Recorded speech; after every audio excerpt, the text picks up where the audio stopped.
Olá!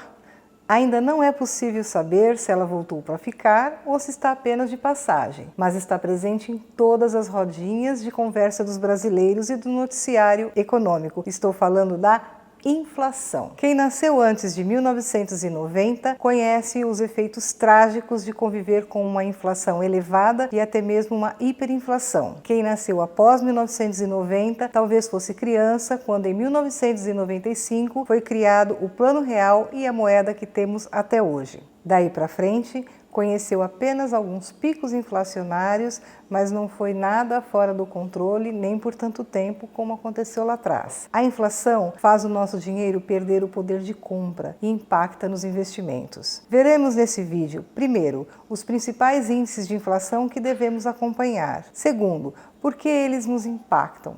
Terceiro, por que os índices de inflação aparecem não refletir o nosso custo de vida? E quarto, por que são tão diferentes entre si se todos eles medem a inflação?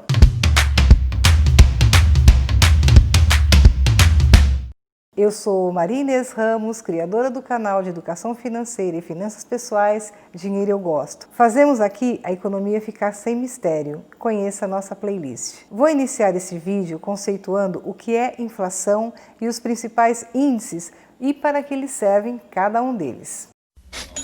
A inflação é o nome dado ao aumento dos preços de produtos e serviços. Ela é calculada por meio dos índices de preço, comumente chamados de índices de inflação. Conversaremos sobre o IPCA, o INPC, o IGPM.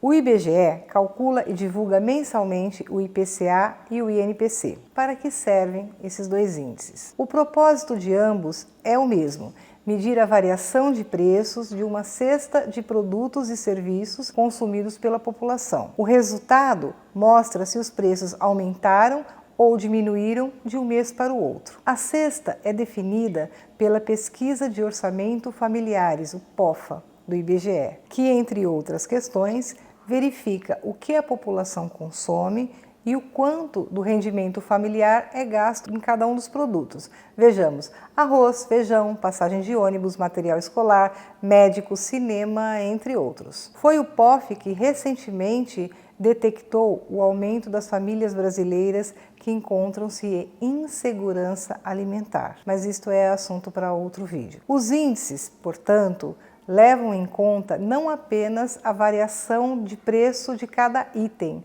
mas também o peso que ele tem no orçamento das famílias. Qual a diferença deles então? A sigla INPC corresponde ao Índice Nacional de Preços ao Consumidor e a sigla IPCA corresponde ao Índice Nacional de Preço ao Consumidor Amplo.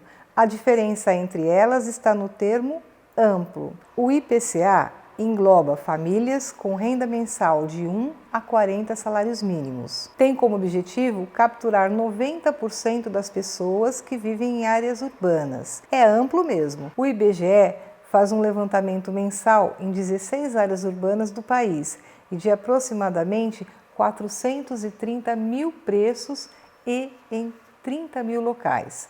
Todos esses preços são comparados com os preços do mês anterior, resultando num único valor que reflete a variação geral dos preços ao consumidor no período.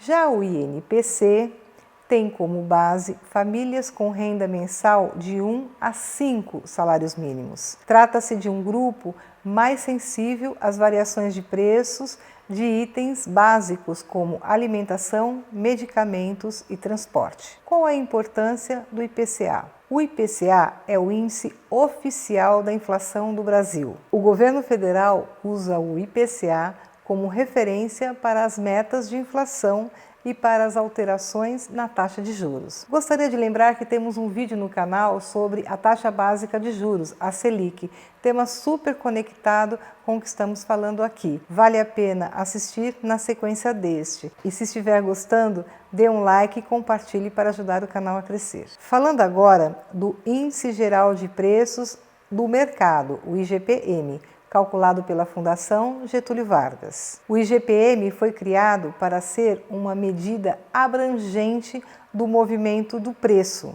É um índice que engloba diferentes atividades, como também etapas distintas do processo produtivo. O seu cálculo é baseado em 3 indicadores, como 60% IPA, Índice de Preço por Atacado, com o propósito de monitorar os movimentos do comércio atacadista. Também serve para entender e acompanhar as variações que acontecem no varejo. 30% é o IPC, Índice de Preço ao Consumidor. A sua ideia é bastante parecida com o IPCA, medindo o preço dos produtos consumidos pelas famílias: habitação, saúde, vestuário, transporte, etc. E 10%, que aí vai montar o 100%, é o INCC, Índice Nacional do Custo da Construção. Como o próprio nome já diz, avalia o custo envolvido na construção de moradias, como, por exemplo, materiais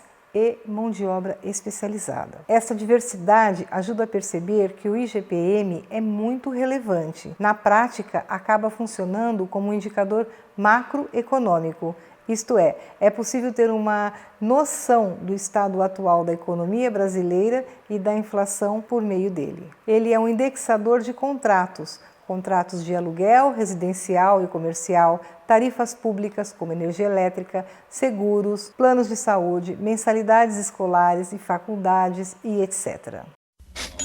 Depois de resumir os 3 índices, as perguntas que me propus a responder ficarão fáceis. Vamos lá. Primeiro, quais os índices de inflação que devemos acompanhar? O IPCA, que é o índice oficial da inflação e reflete o poder de compra das famílias e vai influenciar na taxa de juros. O INPC, que revela o poder de compra das classes de menor renda, interessante para o varejo e quem trabalha com esta população, e o IGPM, que é o índice que atualiza, reajusta os contratos.